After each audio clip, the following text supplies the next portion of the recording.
de quienes hoy nos quieren acompañar. Vamos a dar inicio a esta charla. Primero que todo, agradecemos muy sinceramente a Bredo por este espacio, por haber aceptado la invitación, por haber hecho contacto con nosotros. Para nosotros esto fue muy significativo y parto diciéndoles que nosotros teníamos hace tiempo las ganas como directiva de poder contar con alguna conexión con Bredo, y de verdad que esto surgió rápidamente en el mes de septiembre y sinceramente estamos bastante agradecidas por su tiempo, por el espacio que se está dando hoy para nosotros. También quisiera agradecer a las familias de Red Latina que se están conectando y se van a seguir conectando con nosotros a lo largo de esta exposición, así como también a todas las familias que son parte de la Fundación Caminamos por Ellas y Ellos Síndrome de Red Chile. También agradezco la participación de algunos estudiantes del área de la salud que sabemos que están presentes hoy también, y algunos profesionales de la salud que también se mostraron interesados cuando nosotros empezamos a difundir esta charla.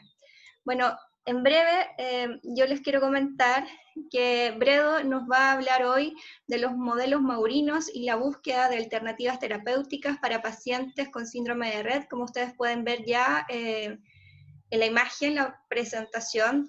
Bredo trabaja en el laboratorio de neuroendocrinología, perdón si me enredo, del Centro de Biología Celular y Biomedicina de la Facultad de Medicina y Ciencia de la Universidad de San Sebastián, acá en Chile.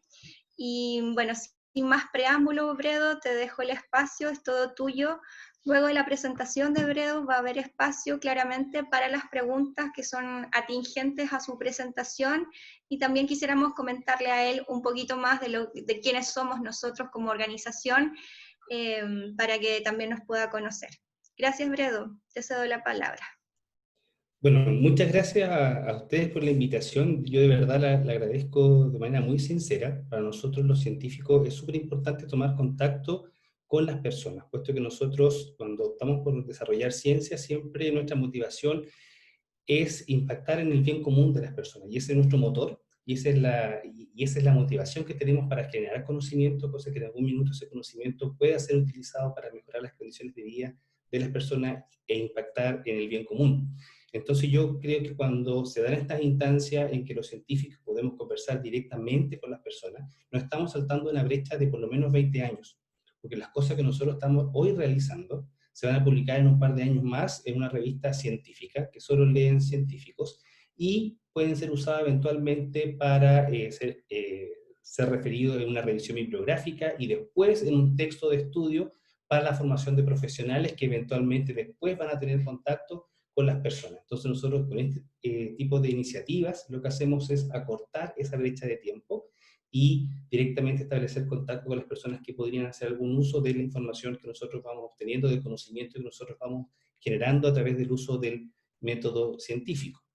Yo les quiero contar un poco de quién soy yo. Yo soy biólogo, yo no soy médico, yo soy biólogo de la Pontificia Universidad Católica de Chile, y hice un doctorado en ciencia fisiológica.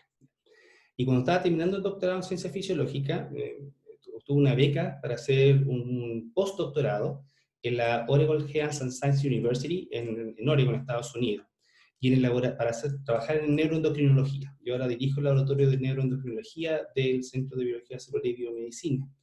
Cuando estaba haciendo este postdoc, quien era mi jefe, el doctor Sergio Ojeda, él tenía una línea de investigación en síndrome de Rett. Y esa fue la primera vez que yo tuve contacto, que conocí sobre el síndrome de Rett. Ellos estaban analizando el perfil de expresión que tenían en la corteza prefrontal las pacientes con síndrome de Rett. Y de esa forma yo tuve contacto con esta patología y encontré que era una patología muy interesante y además muy desafiante por el cuadro clínico que presentaba. Y cuando estaba viendo alternativas para regresar a Chile, en ese momento me acuerdo que estaba pololeando, y quien es hoy mi esposa estaba acá en Chile, entonces tenía una motivación especial para volver al país, y tomé contacto con el doctor Juan Yang. Juan Yang, él trabajaba en síndrome de Rett aquí en Chile, entonces yo encontré que era una muy buena oportunidad de regresar a mi país, retribuir la beca de formación tecnológica que yo había tenido, que me obligaba de alguna forma a volver y poder hacerlo trabajando en un tema que para mí era de alta relevancia, era muy importante y muy motivante por el desafío que significaba la patología. Y estuve trabajando con Juan Yang 2 años y medio en el Centro de Estudios Científicos en Valdivia. Juan Yang, él se había formado en Estados Unidos también, con Huda Zobi, que fue la persona que describió las causas moleculares del síndrome de Rett. Estuvimos trabajando 2 años y medio, después Juan volvió a Estados Unidos y yo me quedé trabajando en el Centro de Estudios Científicos, donde tuve un laboratorio por más de casi 12 años, y desde el año pasado que estoy de vuelta en Santiago, formando parte de este Centro de Biología Celular y Biomedicina, que es un centro nuevo de la Facultad de Medicina y Ciencias de la Universidad San Sebastián, y estamos retomando todo este trabajo en síndrome de Rett. Entonces, ¿qué es lo que nosotros hacemos en nuestro laboratorio? Y no puedo pasar las diapositivas. Ahí está. En nuestro laboratorio, lo que nosotros hacemos es estudiar la forma en la cual nuestros genes, nuestro genoma, nuestro ADN, toma contacto con factores ambientales. ¿De qué manera se establece esa relación entre nuestro genoma y los factores ambientales? Porque uno podría pensar que nuestros genes son completamente ajenos a la información del medio ambiente que nos rodea. Pero eso no es así. Nuestros genes están en contacto permanente con estos factores que están en nuestro ambiente, y estos factores son tan importantes que pueden generar cambios, como por ejemplo en el neurodesarrollo postnatal, que el neurodesarrollo, la forma en que se desarrolla el cerebro, cómo se desarrollan las neuronas después del nacimiento. ¿Ya? Y de hecho esto es tan importante que ya sabemos que el cerebro, para terminar de desarrollarse, depende de manera importante de estos factores que están en el ambiente. Estos factores son tan determinantes que pueden de alguna forma también programar la expresión de genes durante el desarrollo fetal y después tener consecuencias esto en la vida adulta. Solo un ejemplo, nosotros sabemos que hoy en día que una madre gestante que a lo mejor cursa con un cuadro de sobrepeso, de alguna forma predispone a su feto a desarrollar obesidad cuando ese feto sea un adulto. ¿Ya? O sea, en el fondo, señales ambientales en un periodo crítico del desarrollo pueden impactar en un periodo más tardío, alterando la forma en que las células se comunican, ¿ya? Y las células son estas unidades que forman los tejidos, y los tejidos van formando órganos, y los órganos sistemas, y todos en conjunto van interactuando. Entonces, alterar la comunicación entre las células, sin duda que va a alterar el mantenimiento del equilibrio interno que nosotros como individuos tenemos. Nuestro foco de estudio en los últimos años ha estado en estudiar cómo se produce la interacción entre estos factores ambientales y nuestro genoma en 2 áreas del cerebro que mantienen altos niveles de plasticidad, es decir, que son remodelables a lo largo de la vida de un adulto, como son el hipocampo, que es la región del cerebro que participa en la formación de la memoria, del aprendizaje, y en el hipotálamo, que es la región del cerebro encargada del mantenimiento de de comandar todo el sistema endocrino, entre ellos, por ejemplo, comandar el balance energético corporal. Aquí nosotros integramos las señales metabólicas que dan cuenta de nuestro peso corporal y emite una respuesta para mantener un peso corporal determinado. Pero ¿cómo llegamos nosotros a trabajar en esto? Llegamos a través del estudio de un modelo murino de síndrome de Rett.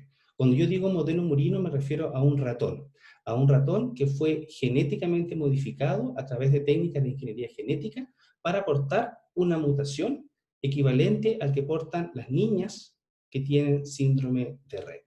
Entonces, para nosotros, partiendo por el estudio del síndrome de Rett, hemos llegado a entender procesos tan importantes como la formación de la memoria y el aprendizaje y el balance energético corporal.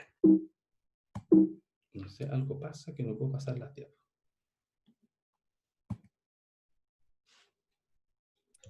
Ahora sí. Ahora sí.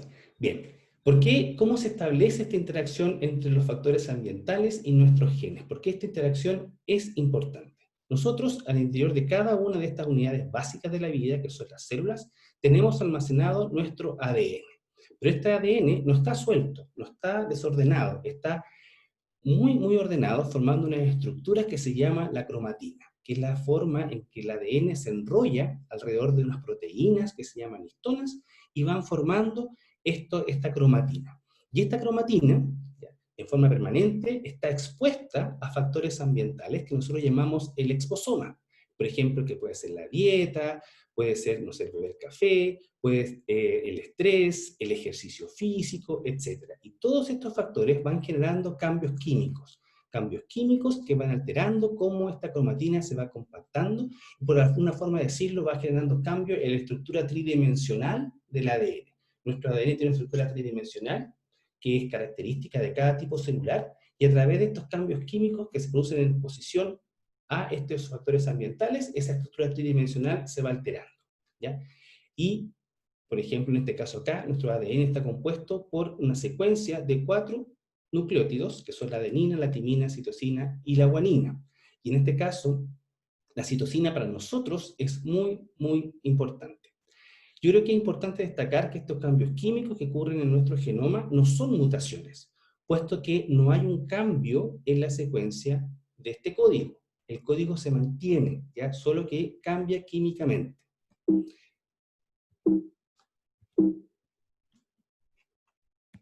Bien, y esos cambios generan que nuestro cuerpo, nuestro organismo, quienes nosotros somos, sea el resultado de la expresión de genes que ha sido condicionado por estos factores ambientales. Es decir, nosotros somos algo más que nuestros genes, nosotros somos el resultado de la interacción de nuestros genes con el ambiente que nos ha rodeado. ¿Y cuáles son estos cambios químicos?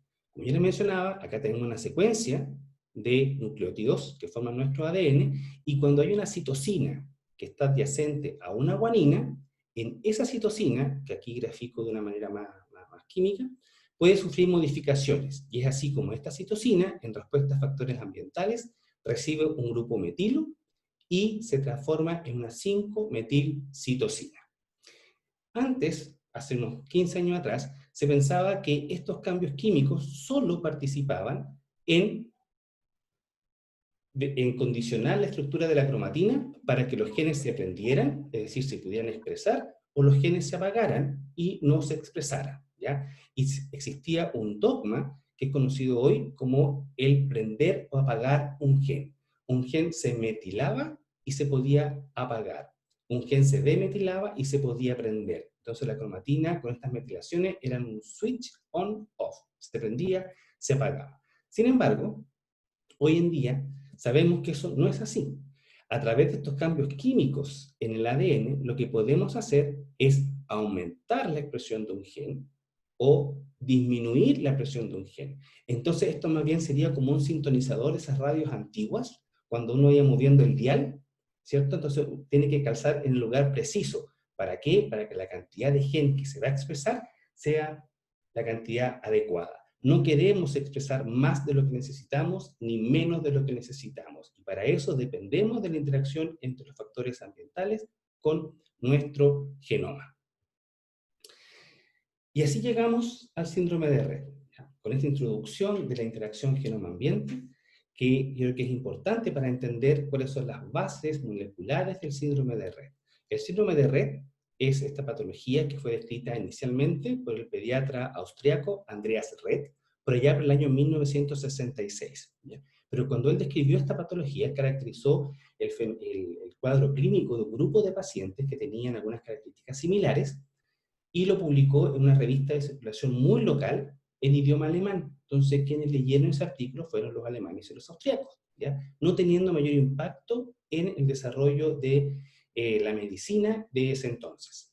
Y no fue hasta el año 1983 que el neurólogo infantil sueco, señor Ben Hackberg, o como se pronuncie, retomó y se encontró con un grupo de niñas que cursaban también con un cuadro clínico similar y comenzó a caracterizarla. Y en una búsqueda bibliográfica, él encontró el artículo del señor Andreas Rett, ¿ya? Y con una ética de verdad ejemplificadora, reconoció que la primera persona que había descrito el fenotipo era el señor Andreas Rett y lo denominó síndrome de Rett. Aquí tenemos una foto del señor Andreas Rett y del doctor Hackberg, ¿ya? Y el síndrome de Rett, como ustedes muy bien ya saben, por su propia experiencia, ¿cierto? Es un severo desorden neurológico que compromete el desarrollo del cerebro. Es la segunda causa de alteraciones del neurodesarrollo en mujeres jóvenes después del síndrome de Down y tiene una incidencia de alrededor de 1 cada 10.000, 15.000 nacimientos vivos. Esa estadística puede ser fácilmente modificable, dado que son muy pocos países en los que se realiza un diagnóstico molecular del síndrome de Rett. Esta estadística se basa en datos del Reino Unido, de Estados Unidos y de Australia. Hasta hace no muchos años atrás, acá en Chile no se diagnosticaba el síndrome de Rett como síndrome de Rett.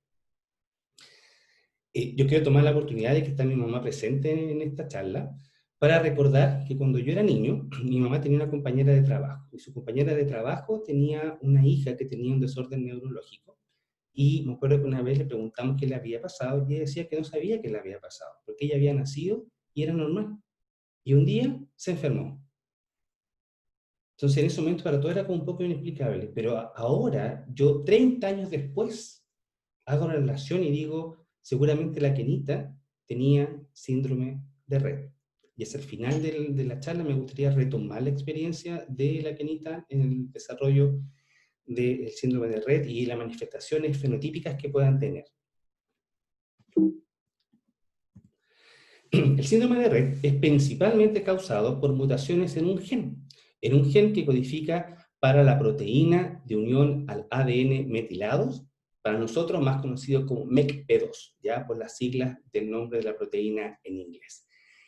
Esta proteína fue descrita inicialmente por el señor Adrian Bird en Escocia, en Edimburgo, por la principal función que hasta el día de hoy se conoce esta proteína, que es justamente unirse al ADN metilado, a estas citocinas metiladas en el genoma, para reprimir la expresión de genes. ¿Ya? Lo que hace es se une a estas citocinas metiladas y la expresión del gen se apaga, se silencia. Ese era un dogma que se tenía hasta hace muchos años atrás. Hasta que en el año 2008, Hudasobi describe que estas proteínas también se pueden unir a citocinas metiladas y activar las expresiones de genes. ¿Ya? Y fue también Hudasobi quien en el año 1999 determinó que la causa molecular del síndrome de Rett eran mutaciones en este gen que había antes descrito el señor Adrian Bird, realizando una tremenda contribución a el estudio del síndrome de Rett. Desde ahí en adelante se conoció la principal causa de esta enfermedad, y hasta el día de hoy probablemente ella es la líder mundial en el estudio del síndrome de Rett. De hecho, hasta hace unos pocos días atrás había leído un artículo que mencionaban que Hudasobi había estado nominada al Premio Nobel de Medicina por la contribución al estudio de esta patología, pero no solo al estudio de esta patología, sino también a conocer cómo se produce el neurodesarrollo y cómo los factores ambientales son necesarios para que se produzca el neurodesarrollo. Entonces, si nosotros teníamos que el ambiente generaba estos cambios químicos, y estos cambios químicos son la señal para que MECP2 se una al genoma y regule la expresión de genes, cuando hay mutaciones en MECP2, o cuando MECP2 no está, o cuando tenemos mucho MECP2, o cuando tenemos poco MECP2, el sistema falla en reconocer la presencia de estos marcadores, y por lo tanto esa interacción entre los factores ambientales y el genoma se altera, o no se produce. ¿Ya? Y eso es lo que causa el síndrome de Rett, es la falta de interacción entre esta proteína y las metilaciones, estos cambios químicos que ocurren en nuestro genoma. El cuadro clínico de las pacientes, en general, ellas nacen y se desarrollan de manera normal hasta más o menos los 6 meses, 18 meses de vida, ¿ya? Y luego se produce un estancamiento del neurodesarrollo. En general, los pediatras advierten una desaceleración del crecimiento de la cabeza. Cuando nosotros llevamos a nuestros hijos al médico, cuando estaban tan chiquitos, el pediatra siempre le miden la cabecita. Entonces, una de las primeras manifestaciones es que ese crecimiento acelerado del diámetro de la cabecita se desacelera. Entonces, cursan con microcefalia. Luego, pasan por un proceso de regresión, donde muchas de las características que habían previamente adquirido se van perdiendo. Ya aparecen algunas características de autismo, ¿cierto? Por falta de interacción social, falta de interés por interactuar. Hay pérdida de las habilidades manuales, ¿cierto? En algunos casos en la mayoría de los casos hay movimientos estereotipados de las manos, como este movimiento como de lavado de manos permanentes. Uno de los principales fenotipos son anormalidades motoras. Las niñas con síndrome de Rett, por ejemplo, yo recién conocí a la Renata, y Renata camina. Son muy pocas las niñas con síndrome de Rett que logran caminar, mantener el equilibrio, mantener la marcha. En etapas más avanzadas de la patología, las pacientes cursan con una escoliosis, ¿cierto? Una disfunción autonómica, desarrollan problemas de ansiedad, pueden tener aumentados los niveles de ansiedad, pueden tener reducidos los niveles de ansiedad. Eso va a depender del tipo de mutación que porten las pacientes. Y en etapas adultas, el síndrome de Rett también cursa con algunas características similares a la enfermedad de Parkinson. Pero, ¿qué pasa con las neuronas cuando no está MECP2? ¿Cómo se manifiesta esta patología en nuestro árbol, este árbol que forma las neuronas en el cerebro? Cuando tenemos, por ejemplo, MECP2 en un dosaje normal, de una forma normal, sin mutaciones, en una etapa muy temprana del desarrollo, los precursores neuronales generan neuronas. Y luego estas neuronas necesitan madurar. Y esta maduración de las neuronas depende de la experiencia, depende de los factores ambientales. Y cuando se produce esta interacción entre el genoma y el ambiente, es cuando esta neurona logra madurar y mantiene un estado maduro por el resto de la vida de las personas. Sin embargo, cuando MECP2 no está, o MECP2 está mutado, o está en muy altos niveles, lo que se produce es que esta diferenciación de estos progenitores neuronales dan origen a una neurona que ahora tiene un árbol disminuido. Las neuronas tienen unas arborizaciones maravillosas donde extienden sus conexiones para tomar contacto con otras neuronas. Y cuando MECP2 no está, esas proyecciones son menores. Falla la conectividad al interior del cerebro y por lo tanto falla la maduración del cerebro en base a la experiencia, en base a la interacción con los factores ambientales, ¿ya? Y no se puede mantener este estado de madurez. Y es por eso que inicialmente, por ejemplo, las niñas se van desarrollando de manera normal y luego cuando necesitan de la interacción genoma-ambiente para terminar de desarrollar su cerebro, es cuando se manifiesta la patología. Y eso nos permite explicar por qué ellas nacen y se van desarrollando de manera normal y luego tienen este proceso de estancamiento y posterior regresión, porque la falta de MECP2 no permite sostener el neurodesarrollo, la madurez de las neuronas. Esto lo que aquí se muestra es, a través de marcadores fluorescentes, cómo se ven las dendritas, que son las proyecciones que salen de las neuronas. Desde una neurona sale una proyección que se llama dendrita. Y estas dendritas tienen unas espinas, que son estas como proyecciones que ustedes pueden ver acá. Así se ve, por ejemplo, cómo son las dendritas y las espinas de pacientes que no tienen síndrome de Rett, ¿ya?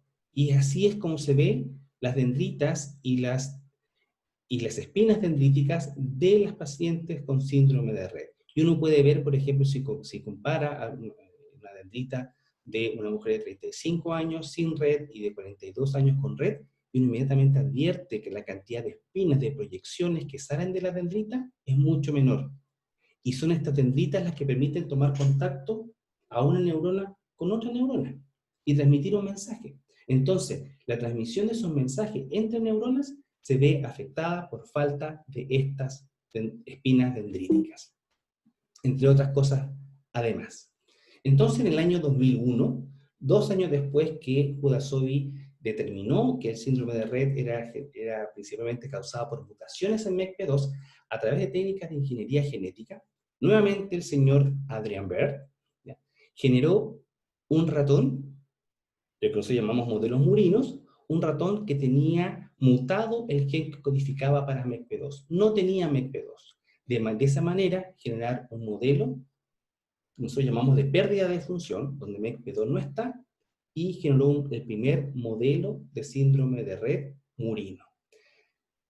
El señor Rudolf Jaenich, en el MIT, en Boston, también generó un modelo murino de síndrome de Rett, ¿ya? Yo siempre pongo este porque este es el modelo que nosotros utilizamos en el laboratorio, este es el modelo que nosotros tenemos para hacer nuestra investigación, ¿ya? Y uno puede mirar, por ejemplo, que esto es lo que se llama el clasping, que es un reflejo que indica cómo está el neurodesarrollo. Entonces, cuando uno suspende al ratón por la colita, de manera refleja, el ratón abre sus patitas traseras, ¿ya? En estos modelos murinos de síndrome de Rett, al inicio, en etapas más tempranas del desarrollo, cuando uno suspende al ratón por la colita, también abre sus patitas, ¿ya? En cambio, en etapas más avanzadas del desarrollo, pierde esa capacidad de abrir las patitas y las contrae. Entonces, nosotros llamamos el clasio. Entonces, al igual que las pacientes cursan con un onset posterior al nacimiento de la patología y van recapitulando muchos de los fenotipos asociados al cuadro clínico exhibido por las pacientes con síndrome de Rett. Entonces es un muy buen modelo para estudiar el síndrome de Rett, porque si el modelo murino no tuviera un fenotipo, es decir, características similares a las pacientes, no tendría sentido utilizar el modelo murino para estudiar el síndrome de Rett. Y acá hay una tabla que muestra los distintos modelos que se han ido desarrollando. Hay muchos más, estos son los principales. Estos modelos que no tienen MECP2, ya se han desarrollado 3 modelos sin MECP2, ese menos significa que no lo tienen, ya, en el cromosoma X. Un modelo que carece de una parte de la proteína, y un modelo donde la cantidad de MECP2 está duplicada. ¿Ya? Este es el modelo de ganancia de función. Tenemos más MECP2 del que deberíamos tener. Acá tenemos un MECP2 incompleto, y acá no tenemos MECP2. Y, por ejemplo, en este caso, en el caso de la pérdida de MECP2, el fenotipo exhibido por el ratón es neurológico, es severo, el otro 2 es progresivo. Hay una falta de respuesta adecuada a la estimulación eléctrica de las neuronas se comunican a través de señales eléctricas. ¿Ya? Entonces, cuando uno las evalúa a través de cómo responden a estímulos eléctricos en un laboratorio, uno puede ver que en estos 2 modelos está reducida esa respuesta y en este otro modelo está aumentada. Tienen hipoactividad, se desplazan menos, tienen esta pérdida del reflejo de las patitas, lo cual denota que hay un daño neurológico, tienen temblores, tienen convulsiones, disfunciones motoras, anormalidad respiratoria en el caso de la pérdida de MECP2, etc. ¿Ya? Entonces es un muy buen modelo para estudiar el síndrome de Rett. Y haciendo uso, y este es un modelo de síndrome de Rett, una foto real, pero lo encontré en la web, y haciendo uso de este modelo, en el año 2007, es decir, solo 6 años después, que fue justo el momento que yo estaba regresando a Chile a trabajar en síndrome de Rett, se demostró a través de ingeniería genética que el neurodesarrollo que se quedó estancado en las pacientes con síndrome de Rett podría, en un modelo murino, en un ratón, ser reactivado. ¿Ya? ¿Cómo hicieron esto?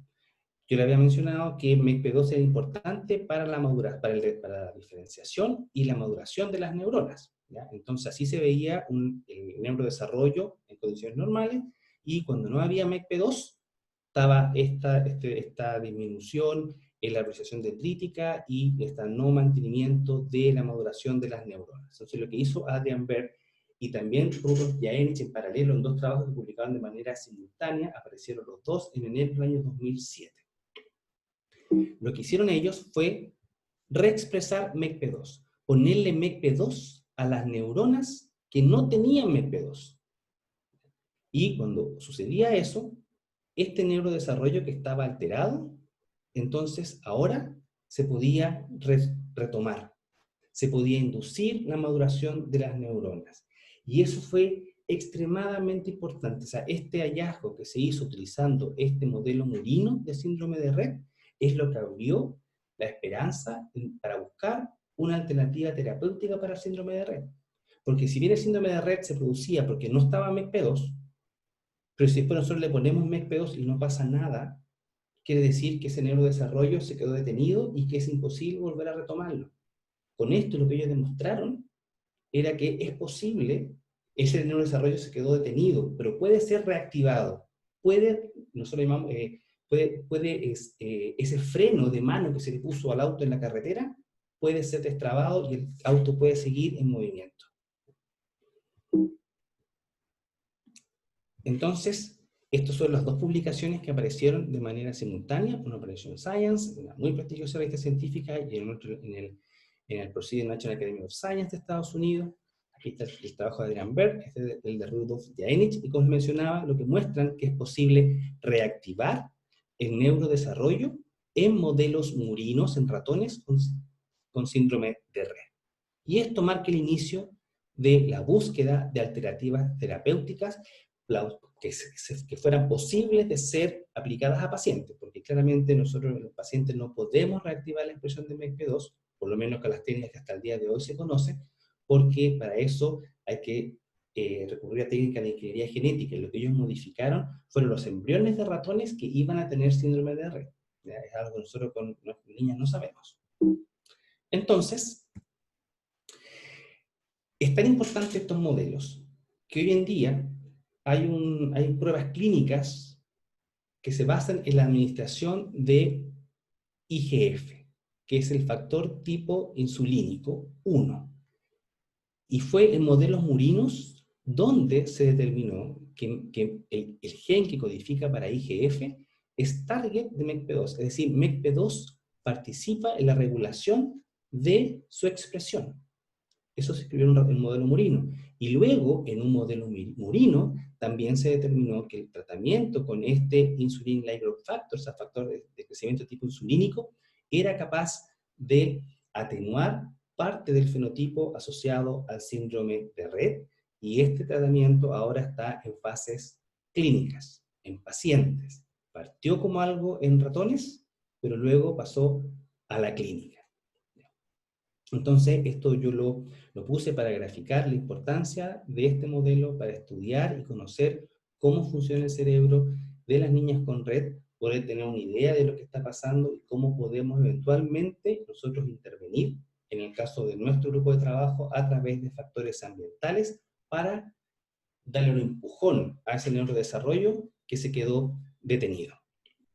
Y para eso, ¿qué hemos estado haciendo? Nosotros estamos aplicando un paradigma experimental que lo que hace es estimular la conectividad entre las neuronas. Yo le había mostrado al inicio, o a la mitad de la presentación, estas tenditas rojas, donde veíamos que disminuía la cantidad de espinas.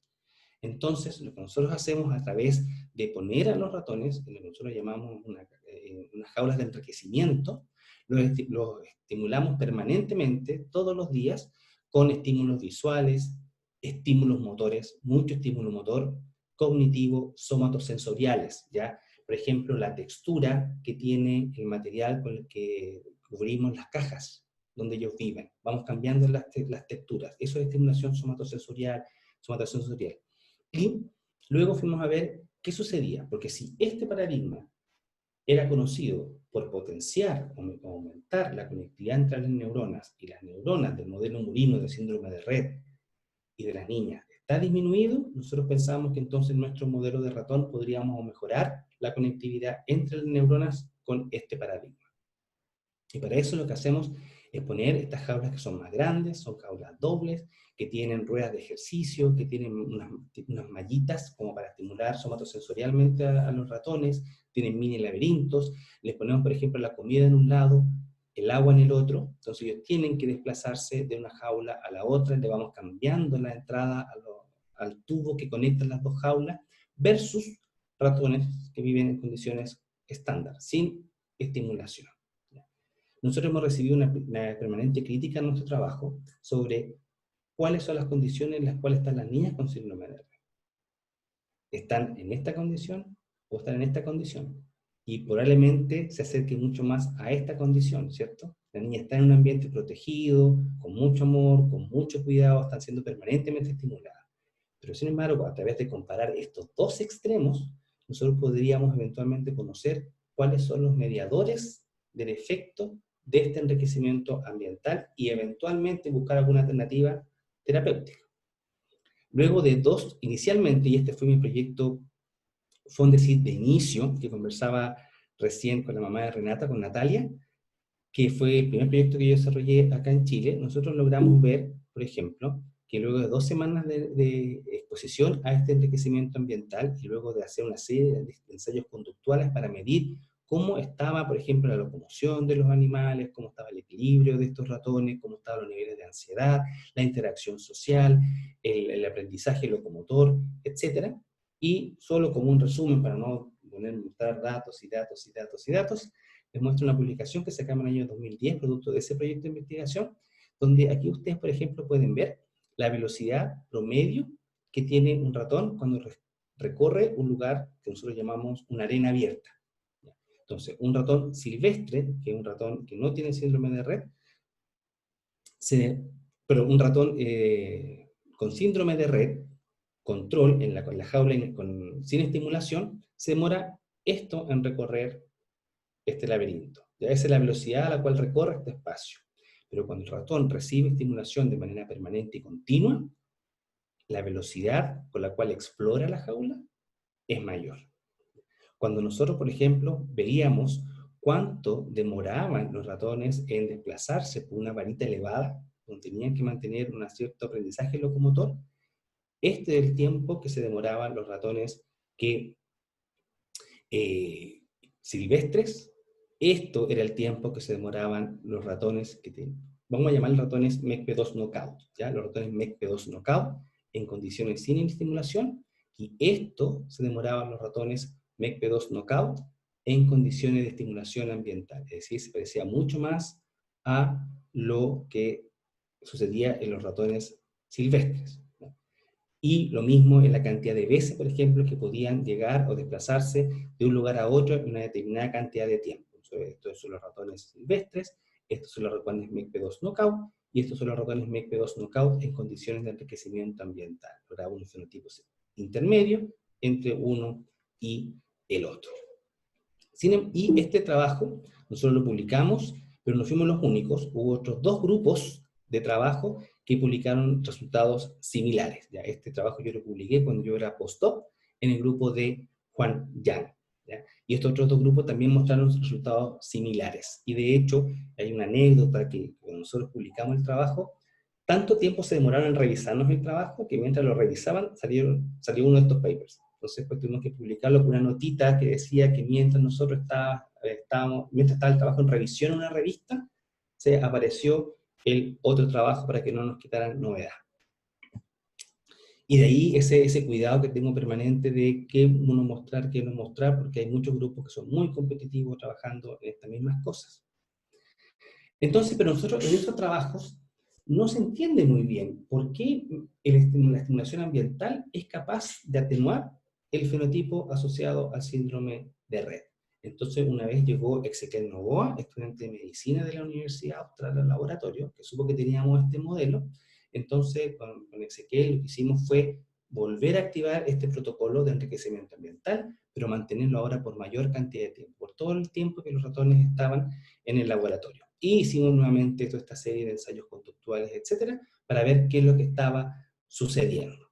Y también esto fue parte del trabajo de tesis del doctor Rodrigo Torres. Él hizo un doctorado en neurociencia en la Universidad de Chile con nosotros allá en Valdivia. Y Rodrigo lo que encontró, miren, es que la exposición a este ambiente enriquecido, la exposición a este ambiente con mucha estimulación, era capaz de aumentar la cantidad de espinas que tenían las neuronas del hipocampo.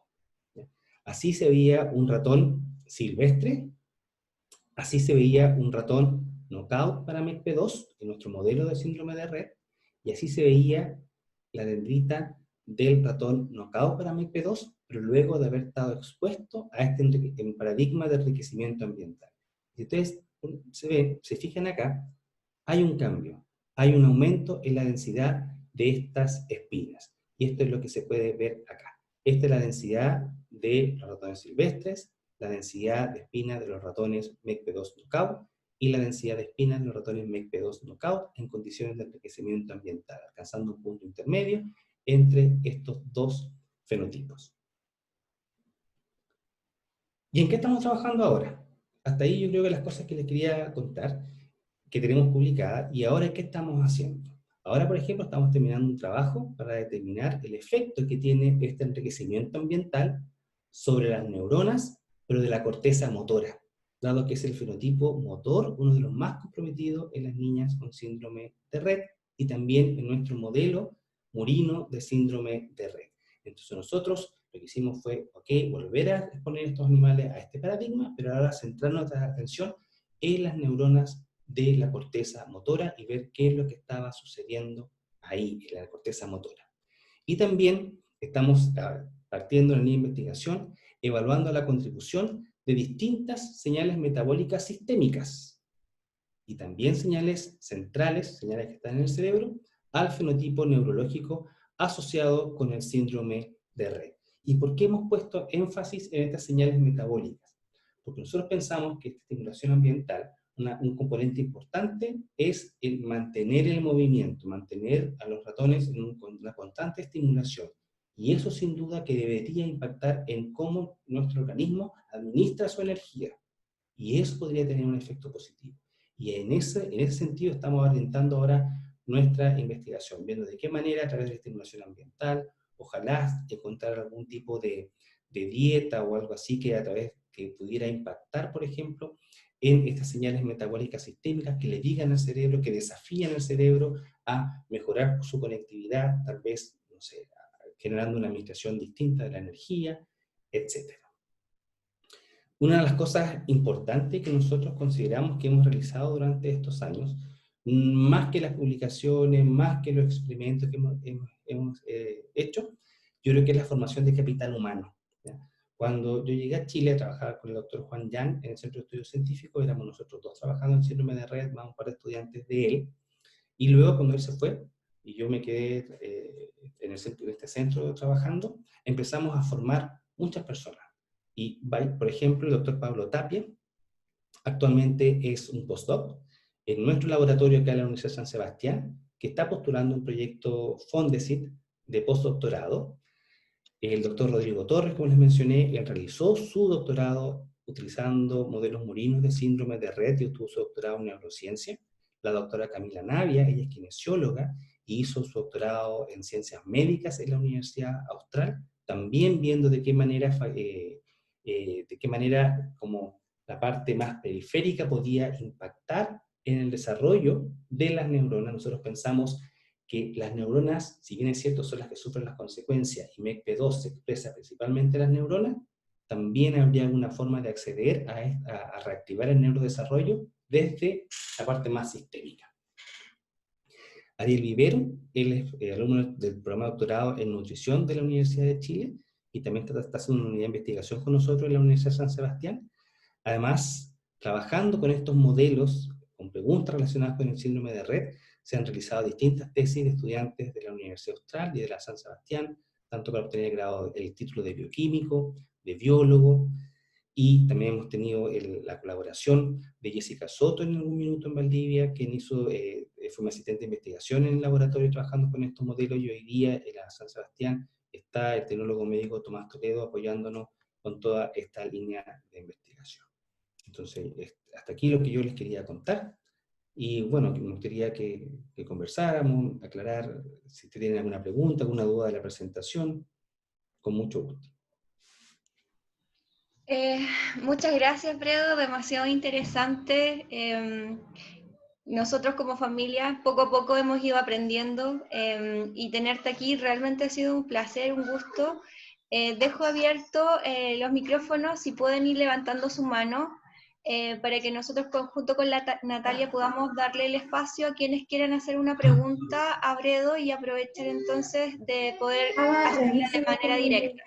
Te sugiero, contrástalo, contrasta.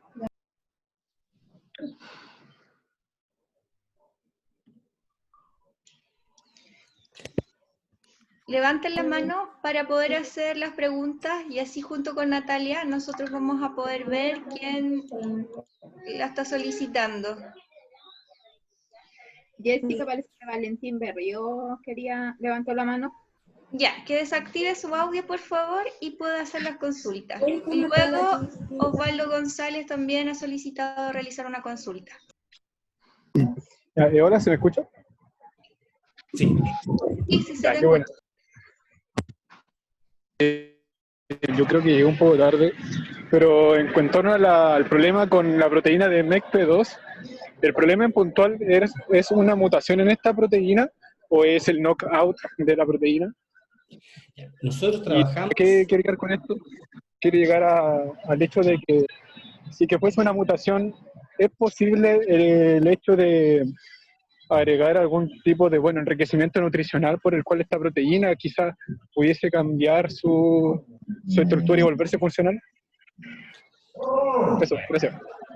Nosotros trabajamos en un modelo mutante nulo, es decir, que no tiene MECP2. MECP2 no está, ¿ya? hay una diferencia con respecto a lo que sucede en las pacientes. Las pacientes hay mutaciones en el gen que codifica para MECP2, es decir, MECP2 está, pero de alguna forma estas mutaciones alteran su estructura tridimensional, entonces ahora pierde parte de su función. Hay una diferencia. Y segundo, nuestra búsqueda de alternativas terapéuticas se basan en que, claro, o sea, uno podría eventualmente en ratones, y hecho se ha hecho algo así, a través de técnicas de ingeniería genética, modificar o revertir, atenuar, incluso editar el genoma para sacar la mutación y poner la mutación. Pero estamos años luz de poder realizar eso en seres humanos. O sea, yo creo que todavía no están las condiciones de manejo ni ético ni tecnológico como para hacer un procedimiento así de manera segura. Yo estoy opinando como biólogo, ya me estoy aventurando en esta respuesta. Y es por eso que nuestra búsqueda de alternativa pasa por cómo nosotros, aún teniendo MECP2 mutado o no teniendo MECP2, podríamos eventualmente reactivar este neurodesarrollo. ¿Cómo podríamos generar un bypass, ¿ya? Para exaltarnos a MECP2 y poder de igual forma poder reactivar este neurodesarrollo que se quedó detenido.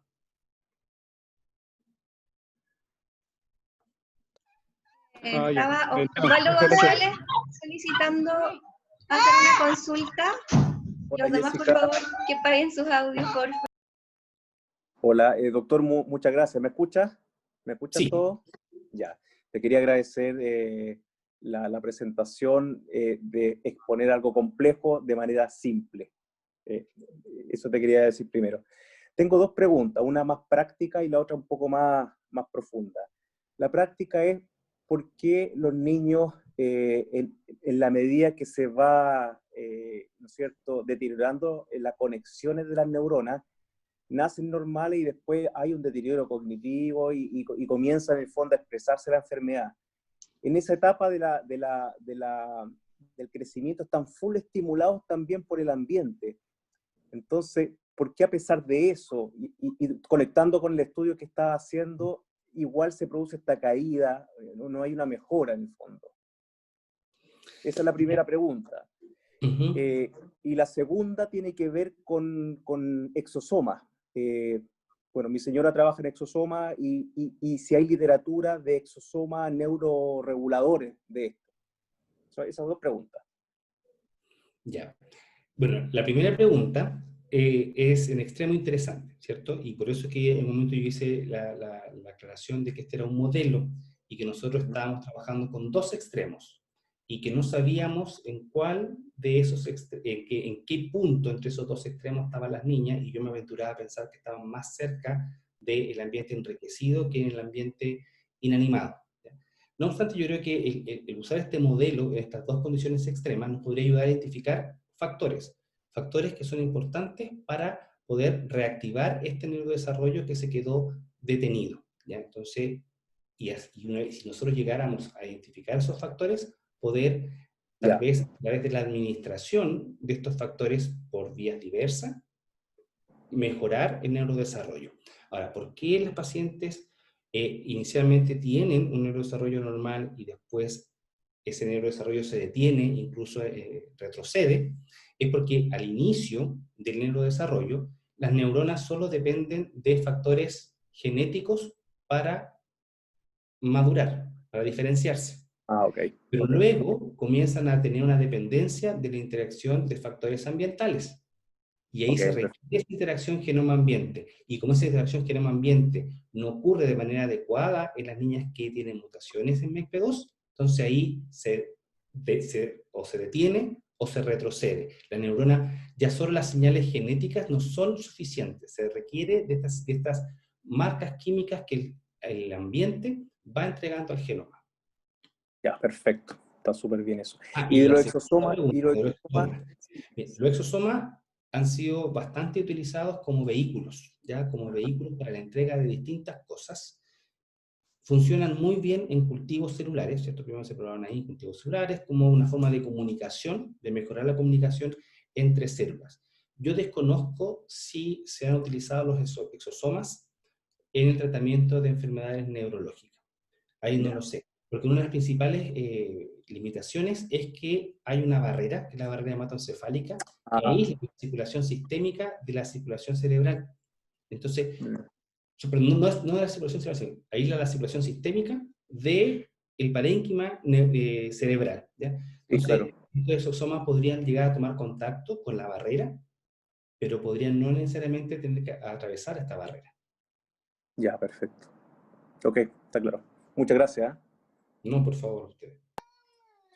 Yo le quería decir, quizás para complementar, viendo el desarrollo de cada una de nuestras niñas, igual yo siento que el tema de la estimulación, uno no lo hace tan al 100%, aunque uno lo quiera en la casa, como que requiere de estimulación de profesionales. Y sabemos que acá en Chile las terapias son muy caras, entonces las niñas con suerte tendrán 1 o 2 veces a la semana estimulación de profesionales, ya sea kinesiólogo, terapia ocupacional, porque si van a colegios especiales, igual no se les dedica el tiempo que quizás ellas debieran tener por tener esta condición. O sea, una estimulación el triple más que un niño con otra condición.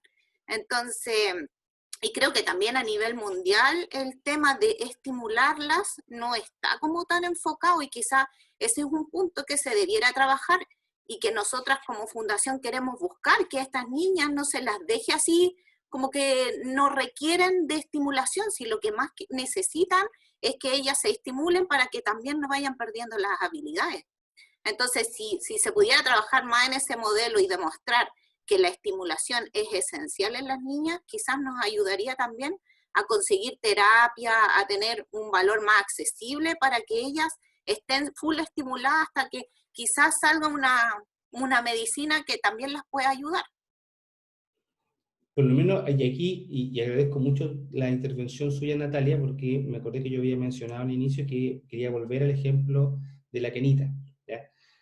Por cosas de la vida, la mamá de Kenita tuvo que dejar a Kenita con su papá en Coquimbo, y ella se fue por razones laborales a Arica. Y que ahí fue cuando nos conocimos, cuando yo vivía en Arica. Y la Kenita quedó a cuidar a su papá en Coquimbo. Y después de un par de años, cuando su mamá logró establecerse bien, comprar una casa y todo eso, volvió a Coquimbo a buscar a su hija. Y encontró que su deterioro neurológico se había agravado muchísimo, ¿ya? Y la niñita estaba postrada en cama, no recibía mucha estimulación, no recibía mucho cuidado, y lo que ella hizo fue llevarse a su hija a Arica con ella. Y cuando llegó a Arica, la pusieron en la Teletón. Y ella misma, y que era su pareja también en ese momento, la estimulaban muchísimo. Y fue increíble ver cómo esta niña, si bien es cierto, siguió teniendo un problema neurológico, su condición de vida mejoró por la estimulación. O sea, el hecho de sentirse acompañada, sentirse querida, tener estimulación física, le adaptaron una silla de ruedas, porque además tenía una escoliosis así muy severa, entonces tuvieron que adaptar una silla de ruedas para que se pudiera sentar, poderla sacar. Para ella le cambió la vida y empezó a tener mucha más interacción con su entorno. Entonces yo estoy convencido de que la estimulación ambiental es muy importante. Y si ustedes me preguntan a mí cuál de todos esos factores de estimulación ambiental es importante, el contacto físico, la socialización y el ejercicio. Y hacia allá es lo que estamos apuntando nosotros, a demostrar que la actividad física es capaz de producir factores tróficos por parte del músculo que pueden tener o pueden atravesar la barrera hematoencefálica y reactivar.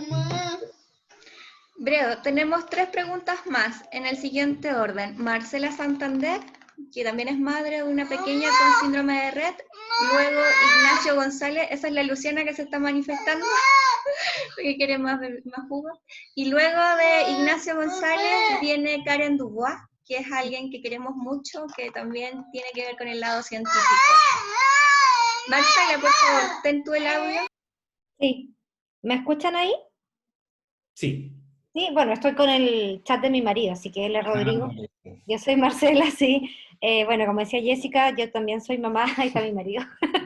Soy mamá de una niña con síndrome de Rett y ambos somos bioquímicos, así que... De Concepción, ¿cierto? ¿Ah? ¿Ustedes son de Concepción? Yo soy de Concepción, estudié en Concepción, pero ahora vivo en Santiago. Y bueno, trabajo en una empresa como representante de venta. Así que en algún minuto quizás te paso a ver por ahí. Pero mira, Hemos tomado contacto hace un par de años atrás, cuando yo estaba en el Centro de Estudios Científicos. tal cual, hace como 5 años atrás, sí. Sí. Así que bueno, ahora podemos retomar. Y yo, bueno, trabajo un poco, ayudo a la Jessica en algunas cosas un poquito más técnicas a veces. Tengo 2 preguntas. Una, que me ha llamado siempre un poco la atención de este estudio primero que tú mostraste, el por qué usaron modelos de ratones machos y no modelos de ratones hembra. Y la segunda pregunta es que, ¿por qué si las niñas tienen la mutación de nacimiento, hay un periodo de ventana en que no se expresa la enfermedad, sino que empieza entre los 6 y los 18 meses? Digamos, ¿por qué tenemos este periodo de ventana y después ya finalmente empiezan a expresar la enfermedad? Primero nosotros usamos ratones machos porque la penetrancia de la mutación en los ratones es menor que en los humanos, ¿ya? Entonces, de hecho, hay que pensar que si eventualmente se hay una mutación muy agresiva, ¿ya?, en humanos, niños, estos niños no completan su desarrollo neurológico y mueren de severas encefalopatías en el periodo perinatal, ya no nacen. ¿Ya? Entonces, y nunca nadie supo que tenía mutado MECP2. En cambio, las niñas, como tienen 2 cromosomas X, y este gen está codificado en el cromosoma X, en general tienen la mutación en un cromosoma, y el otro no. Entonces son un mosaico.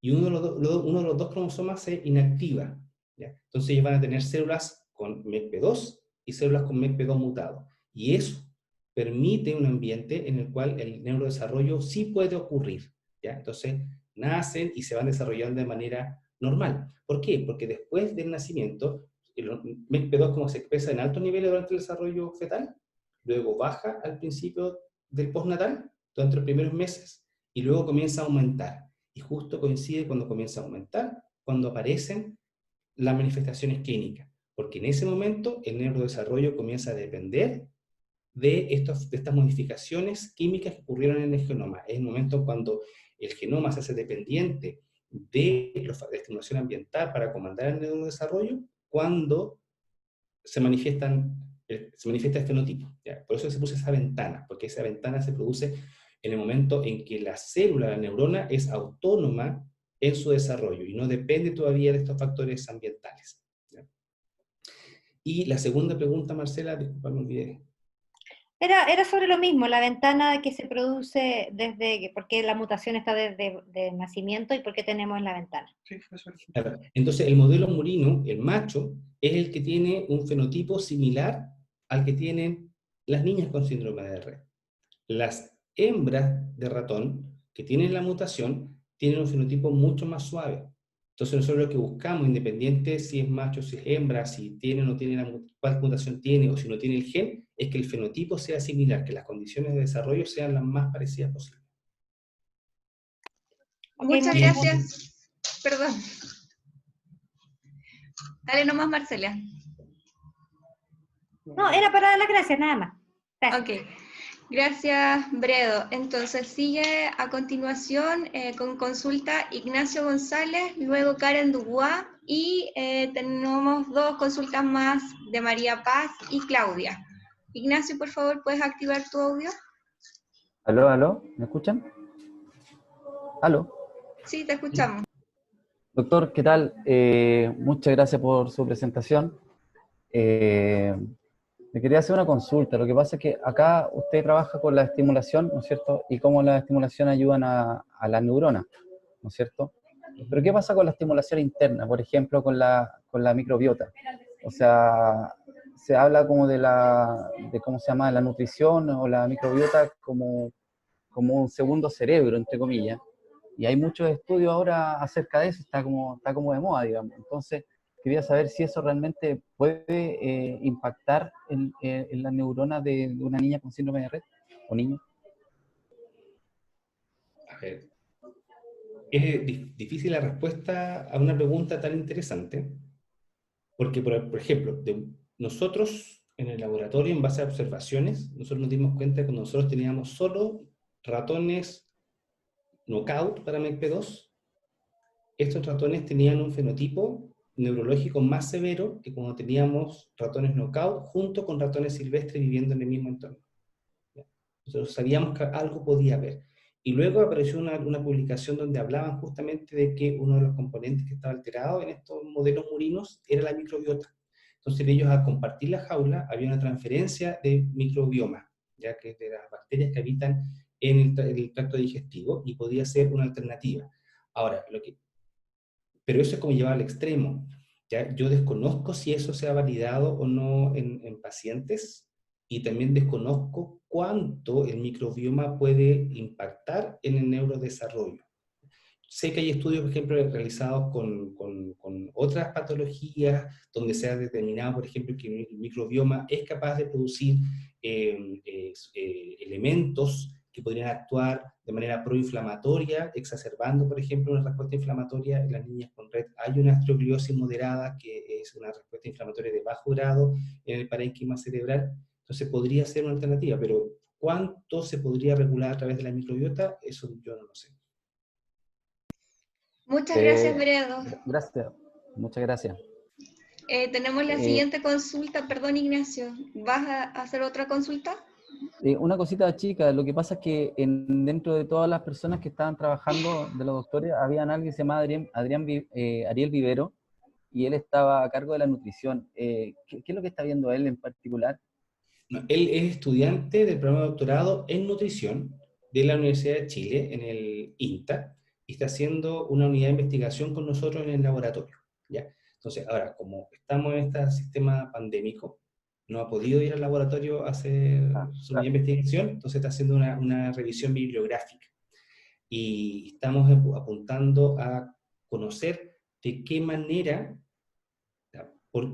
cómo se produce la administración de la energía en las neuronas, y cuáles son las evidencias que hay en modelos de síndrome de Rett para nosotros postular que hay una administración de la energía que no es la adecuada. Entonces, en el fondo, que además las neuronas de alguna forma podrían tener menos energía o estar sensando su energía de manera alterada, y eso ser responsable de estas alteraciones en la densidad de espinas sinápticas que hay en las dendritas. Pero es un estudio que estamos haciendo en base a evidencias de la literatura, y luego con esa evidencia de la literatura ver si nosotros podríamos eventualmente plantear alguna propuesta experimental relacionada a cómo se administra la energía. Porque una neurona, para mantenerse, una de las cosas importantes en la modulación del cerebro es la energía. El cerebro representa solo el 2% del peso corporal, pero gasta el 20% de la energía del cerebro. Entonces es un tejido que tiene una alta demanda de energía. Y por ejemplo, cuando en el envejecimiento se va produciendo una alteración del uso de la energía, y las neuronas también se van alterando y van perdiendo conectividad.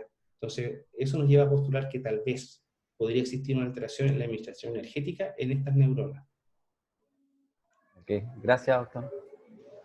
Gracias, Bredo. Entonces sigue con la consulta Karen Dubois. Karen, por favor. ¿Me escuchan? ¿Sí?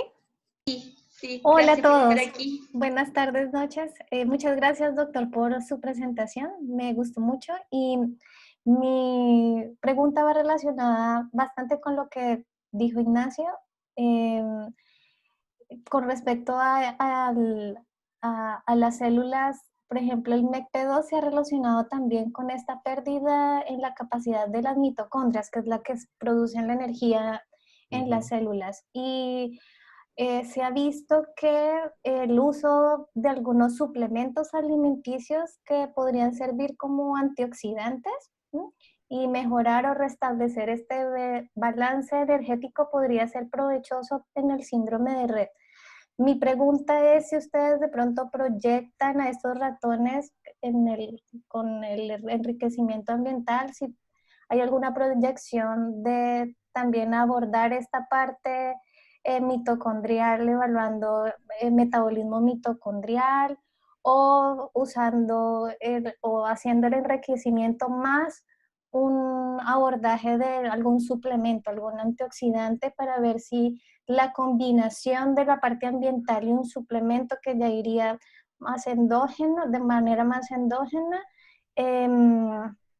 mejoraría, o sería como algo aditivo para mejorar el fenotipo del RET en el modelo Murín.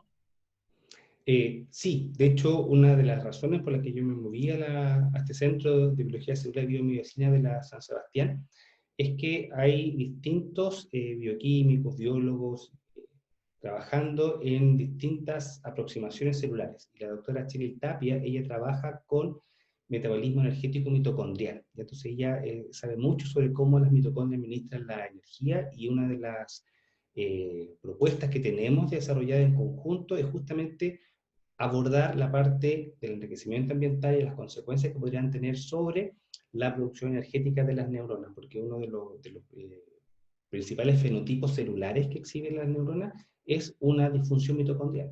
Si las mitocondrias no están funcionando bien, las mitocondrias no están produciendo apropiadamente la energía, y si la energía falla, falla todo. Y por eso es que nuestro enfoque a futuro nosotros lo queremos dar en metabolismo energético. Muchas gracias, estaría súper bueno porque sería una herramienta de abordaje fácil para los pacientes a futuro. De hecho, haciendo un link con lo que preguntaba recién el señor González, es lo mismo, o sea, para nosotros, claro, o sea, hay ahora, por ejemplo, unos clinical trials, pruebas clínicas con el IGF, pero ¿qué costo va a tener un tratamiento con IGF? O sea, una de mis hijas tuvo una alteración, una pubertad precoz con un retardo de crecimiento, y le tuvimos que dar hormona de crecimiento. Y el hormona de crecimiento lo que hacía era aumentar los niveles de IGF, y nos salía el tratamiento 340.000 pesos mensuales. Y en algún minuto nosotros tuvimos que detener el tratamiento porque ya no podíamos seguir pagando después de 2 años 340.000 pesos mensuales. Entonces, yo me proyecto desde esa vereda y digo, ¿cuál va a ser el costo de un tratamiento con IGF? Entonces, aunque este tratamiento se valide, yo creo que una aproximación a través de un método menos invasivo, que pueda tener que ver con la estimulación física, con la actividad física, con la alimentación, podría atenuar el desarrollo del fenotipo. Y ser complementario también a otras alternativas, porque MIP2 regula la expresión de tantos genes distintos, que están involucrados en tantos procesos tan diversos, que yo creo que la aproximación tiene que ser múltiple, pues son muchas las cosas que están alteradas. Muchas gracias. ¿Usted? Gracias nuevamente, Bredo.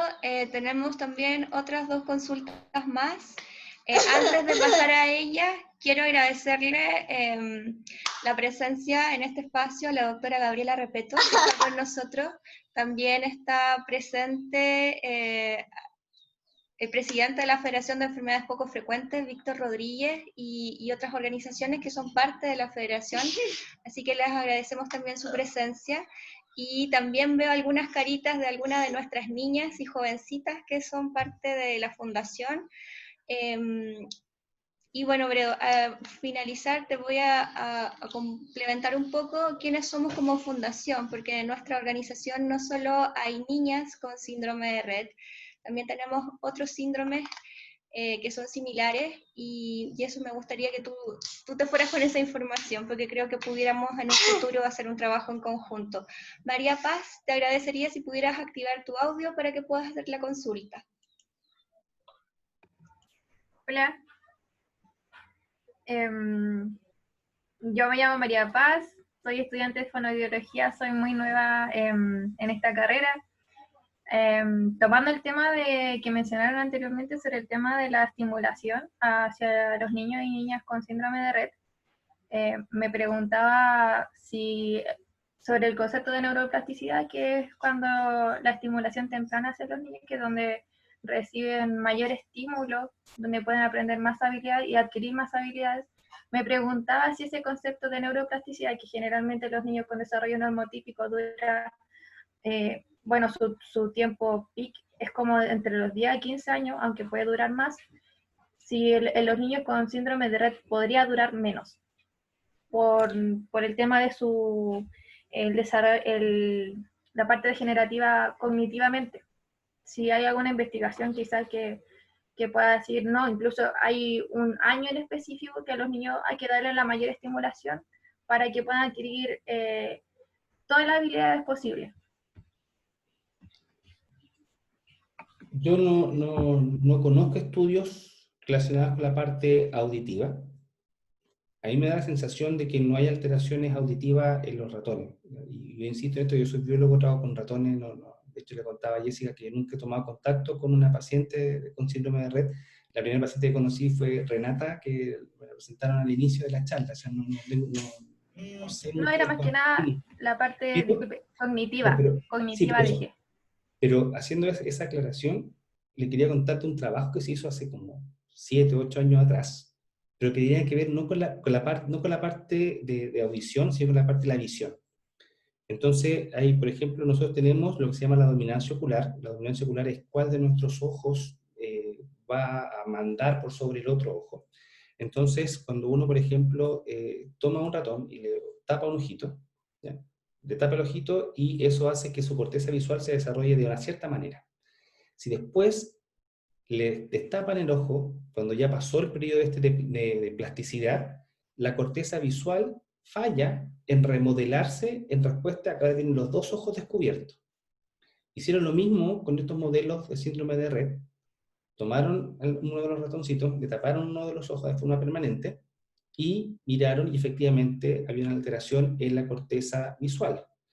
Pero después al ratón le permitieron mirar con los dos ojos y la corteza visual se reactivó.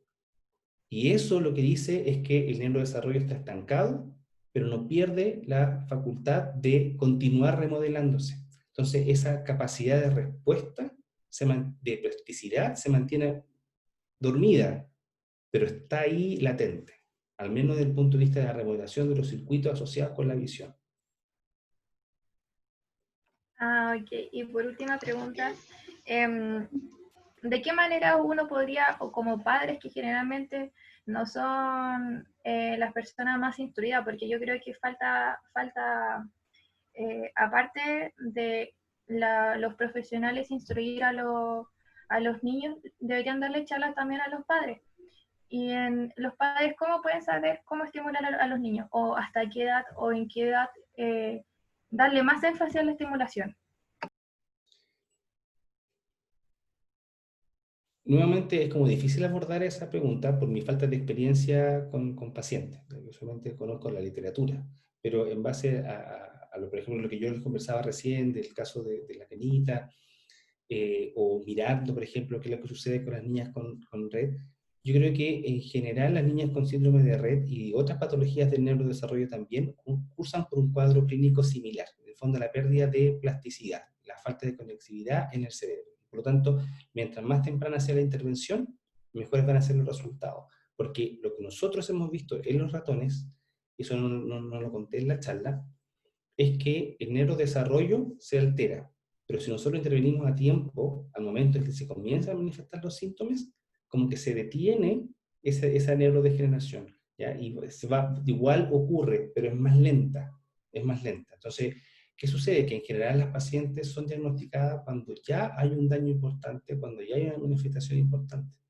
Entonces, eso hace que sea muy necesario y urgente tener métodos de diagnóstico temprano. Porque mientras antes una paciente sea diagnosticada, antes también se va a poder realizar una intervención de acuerdo a sus necesidades, porque no todas las patologías tienen la misma causa y por lo tanto no todas tienen el mismo tratamiento y tiene que haber una particularidad. Ah, ya. Muchas gracias por su respuesta. Gracias María Paz, a ti también por estar aquí, siendo una futura profesional, queriéndote informar y educar y conocer nuestra realidad también como padres y en la investigación. Bredo, tenemos una consulta de Claudia. Claudia, ¿puedes activar tu audio? No te veo en pantalla. Claudia. Seré yo porque hay muchas Claudia. Tú nomás quería, tú. Linda, bienvenida. Yo quería preguntar, Bredo, pues tengo una inquietud. Yo tengo hijas gemelas de 30 años y solo una desarrolló el síndrome de Rett. Y no encuentro la explicación, porque se supone que si son gemelas, deberían tener la misma condición genética las dos. ¿Son gemelas monocigóticas o disigóticas? Monocigóticas. Idénticas. Difícil, y tiene diagnóstico de red molecular, o sea, mutaciones de MECP2. No, no tengo la prueba genética. Podría ser una variación, pero en todo caso, que eso también, y vamos a pensar que si lo tuviera, y si se podría o no se podría dar ese caso, y lo que pasa es que, como él mencionaba, el cromosoma X son 2 cromosomas X de las niñas. Las niñas que tienen red tienen un cromosoma X con la mutación en MECP2 y un cromosoma X sin la mutación para MECP2. Y de manera aleatoria, uno de los cromosomas se tiene que inactivar en cada una de las células, ¿ya? No puede haber un aumento en dosaje génico del cromosoma X. Entonces, en todas las células, un X se silencia y el otro no. Y eso es aleatorio. Entonces, si en la mayor parte de las células, de los cromosomas portadores de la mutación se silenciaron y quedaron activados la mayoría de los cromosomas silvestres, podría ser tan suave la manifestación de la patología que no será aparente.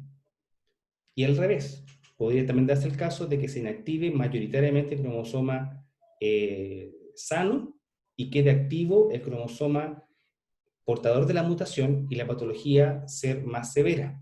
Nosotros eso lo vemos en las hembras, porque las hembras que nosotros tenemos, porque tenemos hembras, usamos hembras para tener a los ratones mutantes nulos, son hembras heterocigotas, tienen un alelo con la mutación, un alelo sin el MECP2 y un alelo con MECP2.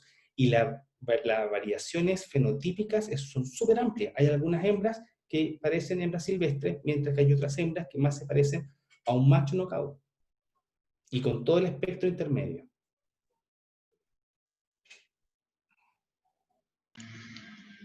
Gracias, Bredo. Me parece que quedan 2 preguntas. Está Natalia, que me parece que está solicitando. Quiero complementar la respuesta, Sí. disculpa Jessica, Sí, claro. a Claudia, porque de hecho, el síndrome de Rett se describió las mutaciones en MECP2 porque había una familia en Brasil que tuvo una mujer casada, o sea, con su pareja, su marido, tuvieron varias hijas con síndrome de Rett. Y eso es muy poco frecuente, yo creo que es prácticamente el único caso, porque como son mutaciones que ocurren en la línea germinal de manera aleatoria, que ocurriera varias veces, era raro. Entonces, esa fue la familia que estudiaron primero, y con esa familia fue que dieron una región cromosómica que permitió identificar a MECP2 como la causante del gen, y sucedió que la mujer era portadora de la mutación. Ella tenía el cromosoma X con la mutación, pero prácticamente no manifestaba la patología, probablemente porque su cromosoma sano estaba activo muy por sobre la proporción del cromosoma portador de la mutación. Al punto que ella se casó, tuvo hijos y cuidaba de sus hijos y todo. Gracias, Bredo. Interesante, no había escuchado ese caso, creo que ninguno de nosotros habíamos escuchado algo como lo que tú nos estás contando. Lola, ¿quieres ser protagonista en este espacio? Ahora me queda la consulta, me parece, de Natalia, y luego también nuevamente algo menciona en el chat Marcela, que creo que sería importante si ella también lo puede mencionar. Natalia. ¿Ahí sí? ¿Se escucha? Hola, bueno, yo soy el marido de Natalia, Manuel. ¿Cómo están todas? Bueno, y todo. Interesante, bueno, todo lo que fue la charla en sí. Tengo 2 preguntas que tuve en la parte final, pero a ver, hablan de la alteración del MECP2. ¿Esa alteración es binaria? Es decir, ¿es 0 o 100% o tiene una proporcionalidad, digamos, dentro de? Y adicional, lo que mencionaste sobre el cromosoma X. Es decir, las niñas tienen 2 cromosomas X y lo hemos consultado varias veces con genetistas y nos dicen que es posible hacer selección para poder después concebir, digamos, in vitro. ¿Eso es realmente efectivo al 100%? Porque sí, por lo que escucho ahora es como que baja un poquito la expectativa. No, sé que son cosas, pido disculpas si generé confusión, son cosas un poco diferentes. En el caso del modelo nuestro, el ratón, es un modelo binario, porque tenemos MECP2 o no tenemos MECP2. En el caso de las niñas, la gran mayoría de las niñas con síndrome de Rett, o los niños, ellos tienen mutaciones en el MECP2, es decir, que está MECP2, pero tiene una mutación, es decir, tiene un cambio en su estructura tridimensional, ¿ya? Que hace que su interacción o su función se vea reducida. El modelo nuestro es de todo nada, esa es la diferencia. Y es lo que nos permite abordar esto como viendo dos extremos, cuando no hay MECP2 y cuando hay MECP2. En las niñas sí hay MECP2, pero tiene un cambio estructural que hace que pierda su función. Entonces, nuestra estrategia le llamamos pérdida de función. Lo eliminamos completamente para ver cómo lo podemos hacer, ¿ya? Y en caso de diagnóstico genético, lo que sucede es que cuando hacen diagnóstico genético, lo que hacen es fecundación in vitro, ¿ya? Y luego a los embriones le hacen un análisis genético uno por uno. Entonces, en este caso, buscarían embriones donde los dos cromosomas X, ninguno sea portador de la mutación. Porque ellos no pueden determinar si el cromosoma X, cuál está mutado. Lo que hacen es tomar el embrión, sacarle material genético y ver si está o no está la mutación. Bredo, aprovecho de comentarte, a propósito de la pregunta que acaba de hacer Manuel, es que su hijo, su pequeño Manuel, tiene una alteración en el MECP2, y tenemos también en el grupo que está conectada con nosotros Gloria, que es una mamá de un pequeño también, que recientemente ella supo que su hijo tiene una duplicación en el MECP2. Entonces, el grupo es bastante diverso. Obviamente nos une el hecho de tener hijos y hijas con un síndrome poco frecuente, pero también nos hemos ido encontrando con estas variables que antes nosotros no conocíamos.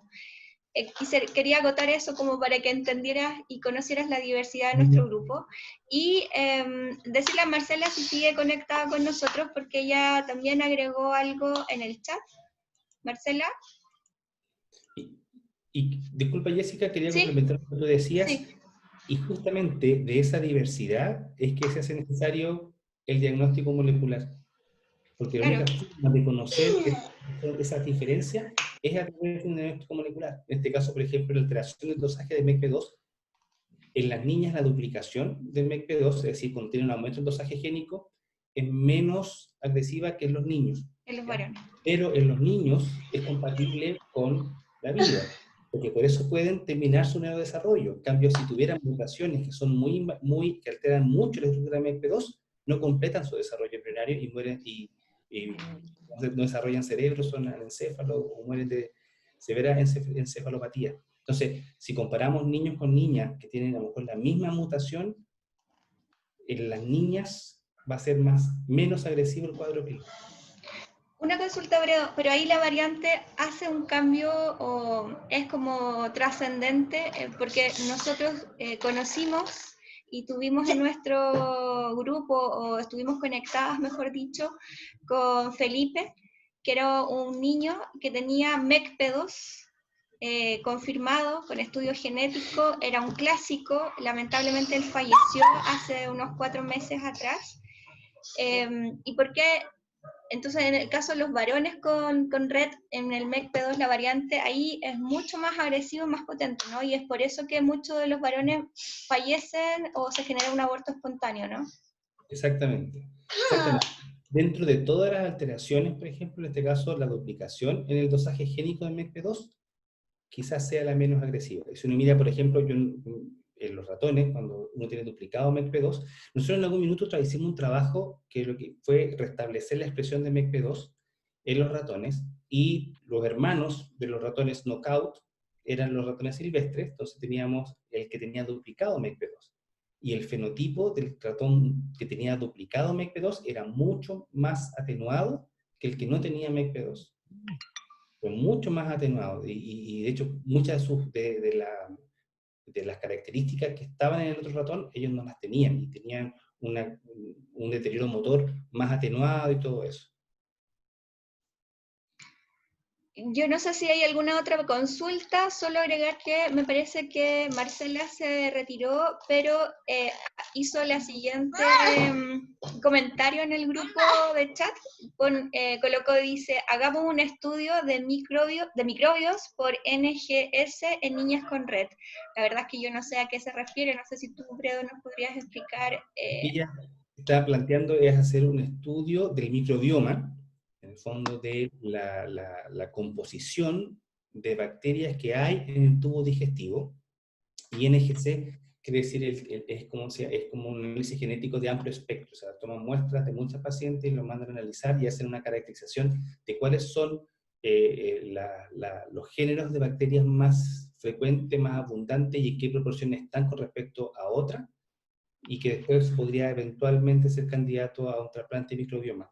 Pero yo creo que eso, por lo menos, escapa a mi competencia. Yo no soy, tendría que ser un microbiólogo. O sea, pero, y sería bueno revisar si tal vez esté hecho en base a lo que decía, parece que el señor González, creo que fue el que mencionó el microbioma, o otra persona. Sí, el tío de Luciana, creo que fue el que hizo esa consulta. Bredo, ¿me puedo aprovechar de ti porque no veo que haya otra consulta? Mira, nosotros tenemos en el grupo familias también que no son de Chile, que son del extranjero. Tenemos un caso que a nosotros nos ha arremecido bastante, que es de Colombia, que es el caso de la hija de Sandra. Su hija se llama Sarita, tiene 26 años y ella fue diagnosticada hace como 3 o 4 años con síndrome de Rett.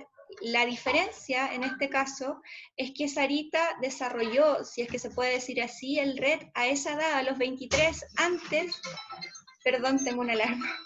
Antes de eso, antes de los 23 años, Sarita era una joven normal, neurotípica, que iba a la universidad, que trabajaba, y a nosotros como grupo nos sorprendió muchísimo porque la verdad que tampoco nunca habíamos escuchado un caso así, y ella nos mandó en su minuto el estudio genético en el cual se le confirmaba a su hija el síndrome de Rett, que fue confirmado en España, y de verdad que nos quedamos todas muy sorprendidas, y claramente ella, lamentablemente en Colombia no tiene mucho acceso a información, entonces no sé si tú habías escuchado algo similar o te suena totalmente nuevo. Nunca había escuchado algo similar. Yo sabía que había una relación entre la edad a la cual se manifiesta el cuadro clínico, ¿cierto?, con la severidad con la cual se va a ir manifestando después. Mientras más tarde aparece, es menos severo. Pero nunca había escuchado a los 23 años. Creo que lo más que había leído eran a los 4 o 5 años, algo así. Pero nunca en estadios postpuberales. Gracias, Bredo. Mira, yo no veo que haya alguna otra consulta, no veo a nadie más levantando la mano. Por favor, si aprovechen la última. Por acá de nuevo, disculpen. Dale Manuel, dale. Ahí la Natalia, Manuel y Natalia. A ver, es que tal como lo presentó Jessica, nuestro caso está todavía inconcluso, en el sentido de que no tenemos un diagnóstico claro. Hay una alteración del MECP2, pero no calza ni con la duplicación ni con el Rett. Entonces, por eso era la pregunta anticipada que te dice de que en qué grado, digamos, o proporcionalidad puede afectarse y dónde, no sé, si hay estudios, siguen habiendo estudios o algo, para ver dónde vamos a calzar, para ver en qué nos tenemos que enfrentar, dónde tenemos que ir a apoyar, digamos, todo lo que tú nombraste, la parte kinésica, no sé, alimenticia, y etcétera, etcétera. Sí, en el caso de los niños y las niñas con síndrome de Rett, no es binario, hay un espectro súper amplio. Va a depender, por ejemplo, si está reducida la cantidad de MECP2, si está aumentada la cantidad de MECP2, va a depender del tipo de mutaciones. Se han descrito más de, no sé, no quiero exagerar, pero más de 500 mutaciones distintas. Y cada una de ellas va a generar un cambio en la conformación de la proteína que es diferente. Entonces, y esta proteína tiene distintos dominios funcionales. Hay un dominio que se une al ADN, otro dominio interactúa con los genes, con las proteínas que activan la expresión de genes, con las que inactivan la expresión de genes. Entonces, depende de dónde está la mutación, es cuál de estos procesos se va a ver más afectado. Entonces, no es para nada binario, es algo que tiene un amplio espectro dependiendo del tipo de mutación que haya o el tipo de alteración en el dosaje génico. Y de ahí que hay tanta variabilidad. Por ejemplo, recién me contaba Natalia que Renata camina, y es algo que es bastante poco frecuente, porque la mayor parte de las niñas con Rett no caminan. Hay niños que mantienen la postura y se pueden mantener erguidos, hay niños que no. Entonces, yo creo que me es difícil responder la pregunta de Manuel. Solo decirle que el espectro es muy amplio. Hay estudios, no sé, para personas, digamos, no como nosotros, sí, estudios más comerciales que se puedan hacer para poder tener esa información del grado. Me explico, porque en el caso tuyo, y bueno, y otras personas, claro, estudian eso, son más específicos, pero no es como algo comercial. En el caso de nosotros hemos hecho varios estudios genéticos y no ya, bueno, ya se fue la doctora Repeto, pero es como que ya, oye, no hay nada más. Tienen que esperar un par de años para ver qué es lo que va a pasar en el mundo, para alimentar las bases de datos y volver a ver la situación en que está Manuel y volver, digamos, a sacar conclusiones con lo que hay en el sistema. Sí.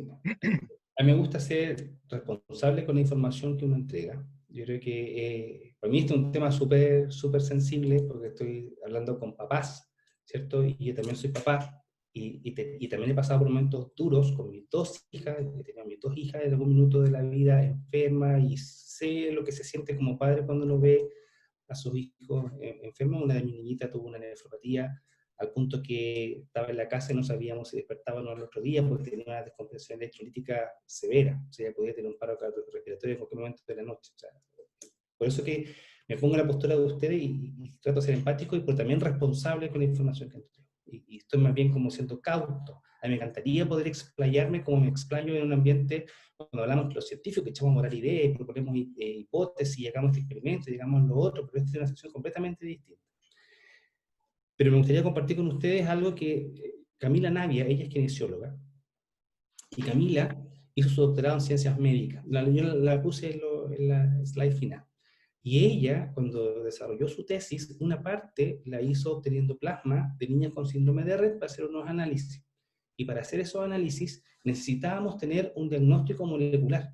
Necesitábamos saber si el cuadro clínico que parecía ser Rett era o no era Rett. Entonces nos apoyamos por la doctora Ana Flandes, neuróloga infantil del Hospital Base de Valdivia, y ella le dio a Camila, ¿ya? Tramitaron este permiso del Comité de Ética ya de la Seremía de Salud de la región de Los Ríos y pudieron tomarle muestras de sangre a las pacientes. Ahora hay toda una legislación bastante estricta y en este caso yo por ser biólogo no puedo tomar muestras, no puedo tomar contacto, no puedo hacer diagnóstico, tengo muchas limitaciones, pero Camila por ser kinesióloga, ella sí podía tener contacto con las pacientes y por eso ella fue a tomar las muestras de sangre y en conjunto con la doctora Paola Kral, allá en Valdivia, ellas lograron secuenciar MECP2 de 8 pacientes. Hicieron un diagnóstico molecular en Valdivia. Entonces, ahora Paola Kral se vino también a Santiago y está trabajando en la Universidad de Chile. Y junto con Camila, ellas dos fueron capaces en su laboratorio de secuenciar MECP2. Entonces, yo creo que acá en Chile, hoy en día, están las capacidades técnicas para hacer el diagnóstico molecular. Están las personas que saben cómo hacerlo. Y lo que falta son los recursos para implementarlo. Y de hecho, Paola Kral, ella trabaja, ella es bioquímica, y lo que hace ella es diagnosticar enfermedades genéticas renales. Esa es su expertise. Entonces ella lo que hace es secuenciar genes que producen patologías renales infantiles. Entonces ella secuenciaba el genoma. Y Camila, kinesióloga, sabía de síndrome de Rett, entonces por eso es que Paola nos ayudó en su expertise como genetista a hacer la secuenciación y Camila logró secuenciar el gen de MECP2 para 8 pacientes y darle una respuesta a familias y en algunos casos había un diagnóstico molecular ya confirmado y lo usamos como parámetro de comparación y obteníamos exactamente las mismas cosas. O sea, yo creo que hoy en día en Chile tenemos el potencial técnico, el conocimiento, la expertise de las personas para hacer nosotros diagnóstico molecular. Lo que falta es los recursos para formar un centro que haga diagnóstico molecular, y ese diagnóstico molecular se puede aplicar a tanta enfermedades genéticas como enfermedades hay y se conozcan sus causas, no solamente el síndrome de Rett. Sí, claro. Lo que te iba a comentar es que la doctora Repeto hizo eso, pues Jessica, ¿te acuerdas? Con la Fundación Rett Chile y el INTA, que tomaron las muestras de varias niñas Rett que no tenían el estudio genético y pudieron hacerlo, y que ahora se puede hacer en la Universidad del Desarrollo, creo. Sí, yo solo quisiera agregar que las personas que nombró Bredo, tanto Paola como Camila, si no me equivoco, yo me reuní con Paola, me parece, el año pasado, el antes pasado. Y hay una conexión porque también yo, de alguna manera, sin conocerlo directamente a Bredo antes, tenía el contacto de Alejandro, que fue mi ex compañero de la media, que hoy es también investigador. y él me había hablado justamente de Bredo, de Paola, de Camila. Yo creo que hay algo que hay que hacer indiscutiblemente, porque tanto nosotros, las familias, los necesitamos a ustedes, a los que investigan, a los científicos, a los que tienen el saber, y nosotros la experiencia, a que seamos escuchados en relación de políticas públicas, en razón de los recursos que ustedes necesitan para investigar, que obviamente todo lo que ustedes puedan realizar en investigación de algún modo, quizás para nosotros hoy eso va a ser un futuro más lejano, pero ciertamente necesitamos generar espacios colaborativos entre las organizaciones de pacientes y justamente quienes están elaborando investigación. Yo creo que es fundamental, y ahora me voy a tomar las palabras, Bredo, y voy a ser muy patuda, generalmente lo soy, pero ahora voy a ser más. Espero que esta no sea la única vez que nos podamos poner en contacto. Si hay alguna manera en que nosotros también pudiéramos aportarte a la investigación, creo que sería maravilloso, creo que sería un trabajo muy lindo de poder realizar. Yo alguna vez, cuando supe de ti hace como 3 años atrás, no entendía, por ejemplo, y claramente mi postura quizás es muy básica y desde la ignorancia también, yo decía, no puedo entender que alguien esté investigando sin conocer a niñas con red, y te soy súper franca, porque de verdad me emociona, de verdad que me estoy muy emocionada de haberte escuchado, de haber tenido el privilegio de que tú nos dieras parte de tu tiempo tan generosamente a nosotros, la familia, y de verdad que no entendía esa parte, decía, ¿cómo es posible que alguien esté investigando sin conocer a nuestras niñas? Ahora, obviamente, en el ejercicio de este transitar a través de las organizaciones de pacientes, he ido entendiendo un poco cómo se maneja y cómo va todo esto. Pero te hago la invitación que en un futuro cercano, espero, cuando la pandemia nos deje, podamos conocernos, tengas el gusto de conocer a nuestras niñas, a nuestras jovencitas, a nuestros varones también del grupo, que como te decía, son muy diversos. En el grupo tenemos familias que tienen hijas con CDKL5, con Fox G1, que nosotros en algún comienzo, como hemos ido aprendiendo, pensábamos que todas eran red, y hemos ido aprendiendo que son variantes, pero más que variantes son síndromes propios. Y bueno, también tenemos familias que recién están con el diagnóstico, y está presente una familia que hace menos de un mes probablemente tuvo el diagnóstico, pero creo que ella, a diferencia de muchos de nosotros, tiene la magnífica ventaja del tiempo, porque su hija es muy pequeñita, y creo que esta odisea diagnóstica que a lo mejor vivimos muchas de las familias que hoy estamos contigo, ella obviamente la tiene entre comillas un poquito más fácil. A mí no me queda nada más que agradecerte, sinceramente, fuiste demasiado cálido, muy agradable, y nada, yo eso, generalmente hablo mucho, también igual que tú podrías seguir hablando, pero los tiempos también tuyos y tu familia son importantes, así que por mi parte doy cerrado este espacio, no sé si alguien más quiere despedirse, y nada, eso, muchas gracias de verdad, Bredo. No, el agradecido soy yo de verdad que me dieran ustedes un espacio como para contar las cosas que estamos haciendo. Para nosotros es importante saber, como yo les mencionaba, yo soy biólogo, no soy médico, no tengo formación clínica. Entonces, a través de ustedes, conocer un poco más de las pacientes, de sus necesidades, y lograr establecer, ojalá, interacción con clínicos, porque yo creo que esa combinación familia, clínicos, científicos, es muy importante y es la forma en la cual se puede ir avanzando.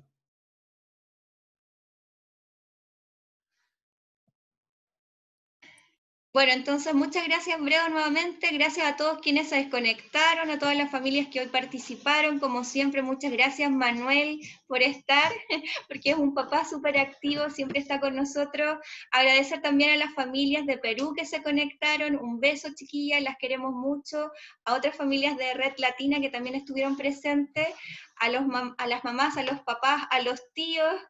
A todos, muchas gracias por estar hoy día con nosotros, y nada, será hasta una próxima oportunidad. Me gustaría dejar un último mensaje antes de que sí, claro. se la transmisión.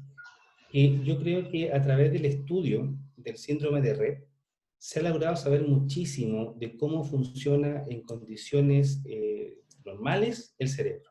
Muchas de las cosas que nos conocemos hoy de cómo funciona nuestro cerebro es información que se ha obtenido a través del estudio del síndrome de Rett. Wow. Yo creo que quiero dejar ese mensaje, quiero dejar esa señal de lo importante que es realizar investigación, y que en este caso lo que uno puede aprender de una patología aporta mucho a entender cómo funcionan las cosas en condiciones no patológicas. Gracias por ese mensaje, lo vamos a tener en cuenta cuando vamos a hablar ahí por políticas públicas. Gracias, Bredo, muchas gracias. Gracias a todos. Chao, que estén muy bien. Chao, gracias.